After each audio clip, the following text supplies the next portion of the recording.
الحمدللہ پڑوس میں مظلوموں کو اللہ تعالیٰ کی طرف سے فتح عطا فرمائی گئی. لا الہ الا اللہ کی فتح ہوئی، ایاک نعبد و ایاک نستعین کی فتح ہوئی، ایمان کی فتح ہوئی، جرأت کی فتح ہوئی، ہمت کی فتح ہوئی، اخلاص کی فتح ہوئی، اللہ پر توکل کی فتح ہوئی. بچہ بچہ اس حقیقت کو جانتا ہے کہ اس ملک کے ساتھ امریکی کتوں نے کیا نہیں کیا. وہ جرائم کیے جن پر فرشتے لعنت بھیجتے رہے، وہ جرائم کیے کہ اللہ کا غضب بھڑکتا رہا، وہ جرائم کیے کہ نبی کی روح کو تکلیف ہوتی رہی. بچوں کے ساتھ جرم کیا، عورتوں کے ساتھ جرم کیا، بوڑھوں کے ساتھ جرم کیا، پوری قوم کے ساتھ جرم کیا. ان ایجنٹوں نے جو صہیونی ایجنٹ ہیں، جو صلیبی ایجنٹ ہیں، جنہوں نے اس ملک کو غلاموں کا ملک بنایا، آج سے نہیں بنایا، 70-75 سال سے اس کو غلام بنایا، اس کی عورتوں کو باندیوں میں تبدیل کیا، اور جس نے بھی آزادی کی بات کی اس کو جیلوں میں ٹھوسا، اس کو شہید کیا، اس کو نشانہ بنایا، اور ہر طرح کا ظلم روا رکھا. پولیس کو کمینہ بنایا، بھیڑیا صفت بنایا، اور عدالتوں میں لومڑیاں بٹھائیں.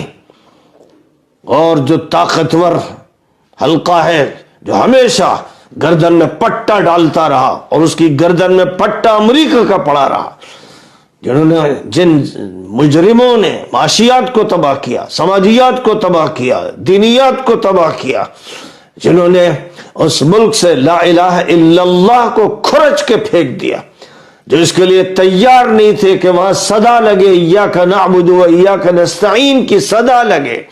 بندگی اللہ کی ہوگی اور کسی کی نہیں، کسی کو نہیں مانا جائے گا، کسی کے سامنے سر نہیں جھکایا جائے گا، اللہ کی بات اور رسول اللہ کی بات چلے گی.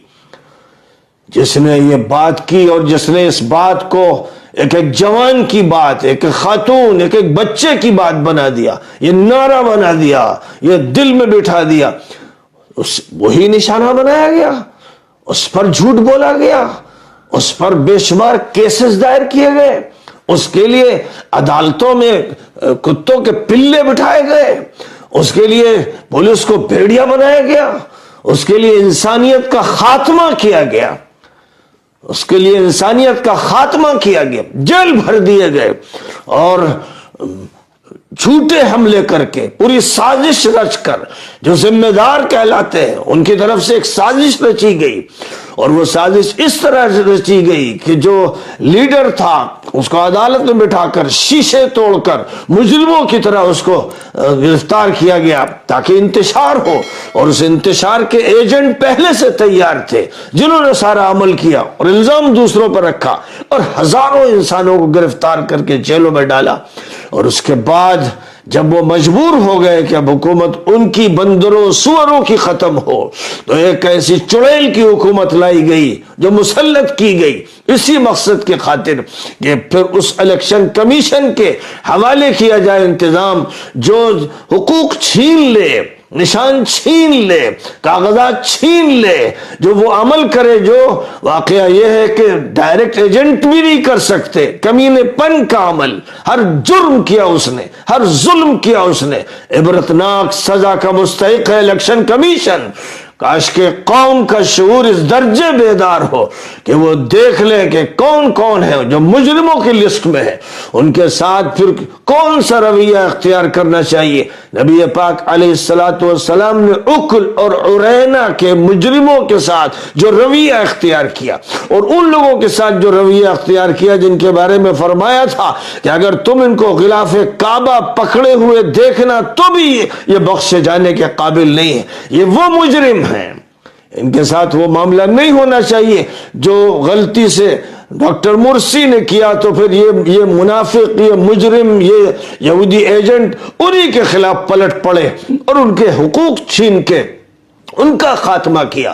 وہی کہانی اس ملک میں دہرائی جا رہی تھی ایک عرصے سے، اور مسلط کیے گئے تھے منافق، مجرم، اللہ کا فضل ہے کہ عبداللہ ابن ابی اور اس کے ٹولے کو شکست ہوئی. اللہ کا فضل ہے کہ امریکہ کے کتوں کو شکست ہوئی, ایجنٹوں کو شکست ہوئی. اور ڈر یہی ہے کہ ابھی بھی چالیں رات بھر چلی گئیں. نتیجہ 10 بجے آنا تھا, زیادہ سے زیادہ 1 بجے نتائج آنے تھے, لیکن یہ مجرم, یہ کمینے, یہ خبیث لوگ اس لیے بیٹھے کہ کس کو آگے بڑھانا ہے, کس کو پیچھے ہٹانا ہے, اور کس طرح ووٹ بڑھانے ہیں, کس کے ہٹانے ہیں. یہ جرائم کرتے رہے یہ مجرم, اور ابھی تک یہ جرموں میں لگے ہوئے ہیں کہ کس طرح صورتحال بدل دیں, کس طرح جو فیصلے پہلے سے کر رکھے تھے اور اعلانات کر رکھے تھے انہی کے مطابق عمل کریں, اس قوم پر صہیونی ایجنٹ مسلط رکھیں. یہ ان کا فیصلہ ہے, یہی ارادہ ہے. چوکنا رہے لوگ. پوری قوم کو چاہیے کہ وہ انقلابیوں کا کردار ادا کرے, اور ہرگز کوئی ڈکیتی, چوری اور مجرمانہ سازش کسی طرح قبول نہ ہونے دی جائے. اور وہ جس کو ارض پاک بنایا گیا تھا واقعتاً اس کی تطہیر کی جائے. اللہ نے اسماعیل اور ابراہیم و اسماعیل سے کہا تھا انطہرا بیتیا, میرے گھر کو پاک کرو, جس طرح پاک کر دیا گیا تھا. تو جن لوگوں نے نجسستان بنانے کا کام کیا ان کی تطہیر ہو, اور ظاہر ہے کسی کا تصفیہ ہو, کسی کی تطہیر کر کے پورے ملک کی تطہیر ہو, اور لا الہ الا اللہ عملا نافذ ہو. ایاک نعبد و ایاک نستعین کا نظام برپا کیا جائے. یہ اس کی ضرورت ہے. پوری قوم کو چاہیے کہ قسم کھا لے, فیصلہ کر لے کہ اس سے ہٹ کر کچھ اور ہونے نہیں دینا ہے. اور اب یہاں امریکہ کا نظام نہیں چلے گا, یورپ کا نظام نہیں چلے گا, اسرائیل کی ایجنسی نہیں چلے گی. خالصتاً لا الہ الا اللہ اور محمد الرسول اللہ صلی اللہ علیہ وسلم کا نظام برپا کیا جائے گا.